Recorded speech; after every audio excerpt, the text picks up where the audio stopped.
I've always thought there was something not quite right about the world, but yesterday I had my strangest experience yet. I was in the convenience store when suddenly time seemed to stop. Looking at the lady in front of me, I saw her hand held in mid-movement. Reaching for a tin on the shelf, behind her the cashier was frozen and the checkout paused in action of calling out a price check. Trying to move my own legs, I realized I couldn't move either. Then I blinked and everyone started moving again. With a sigh of relief, I realized I was also able to move. The weird thing was that no one around me seemed to notice anything was wrong. This morning, I overheard my parents talking. "He's been behaving strangely recently," my mother was saying in a worried tone. "Do you think he suspects?" My father replied with a doubt in his voice. "Mr. Smith said he froze the store yesterday." "In that case, there's no other choice. I'm going to have to cut him open," father said in a grim tone. Unable to believe my ears, I quickly made up my mind to escape from this little crazy town. I'd hoped perhaps the world beyond its boundaries would make more sense to me.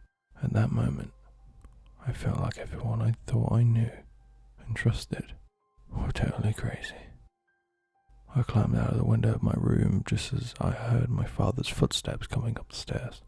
As I ran across the garden and down the street, I could hear him calling after me, but I didn't want to stop running.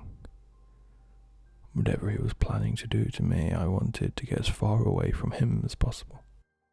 I got as far as the bridge that leads out of the town when Mr. Smith spotted me walking the other way. Whatever was going on, he was the one who had tipped my parents off about the strange event in the store the previous day. It was obvious now that he was about to try and stop me. Turning quickly back towards the town, I saw my parents' car pulling up ahead of me. Caught between them and Mr. Smith, I decided I'd risk a jump off the bridge. It was my only option for escape. I fell hard and missed the water, crashing to the ground just beside the river. My parents were shouting and running down the slope beside the bridge towards me. As my father appeared over me, I could see he was crying. "Quick, Annie, we need to get him to my workshop. Hurry!" My father was a gifted inventor, but he worked with electronics, not medicine. We should have been going to a hospital. And that's when it happened. Looking down to check my wounds, I let out a garbled scream.